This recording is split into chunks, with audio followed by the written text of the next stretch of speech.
هيرونيفر. نطق النهارده هو نطق السي، سي او الصا، اللي هو بيرمز في اللغة العربية بحرف السين او حرف الصاد، سين او صاد.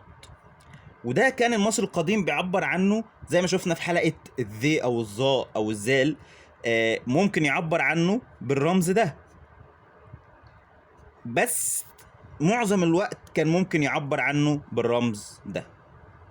طب الرمز ده معناه ايه؟ الرمز ده هو شكل ظهر الكرسي او شكل، وده اللي معظم علماء الايجيبتولوجي يعني كانوا بيقولوا عليه ان هو شكل المنديل المتطبق او قطعة القماش المتطبقة، او ممكن تكون قطعة القماش المتطبقة اللي محطوطة في ظهر الكرسي.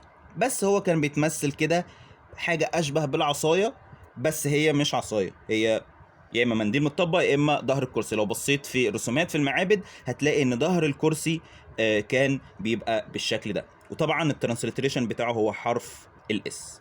طب لو احنا عايزين بقى نرسمه بطريقة خط فيلو، لو عايزين نرسم حرف السين بطريقة خط فيلو، هنروح عاملين حرف السين عادي كده، ونروح عاملين الرمز بتاعنا اللي هو ده. طب لو احنا عايزين نرسم حرف الصاد عادي جدا، هنروح عاملين حرف الصاد، نروح عاملين الرمز بتاعنا اللي هو ده. فبالتالي بقى عندنا شكل السين بتاعت اللغة العربية وشكل نطق السين او الصا اللي هي في الهيروغليفي. فبالتالي انت لما تشوفه في اي مكان في الصور بعد كده في رسومات في المعابد او في البردي، هتعرف ان ده النطق بيتنطق سي او صا. طب لو احنا عايزين خط ارفع من كده اهو، ادي السين وادي الصاد.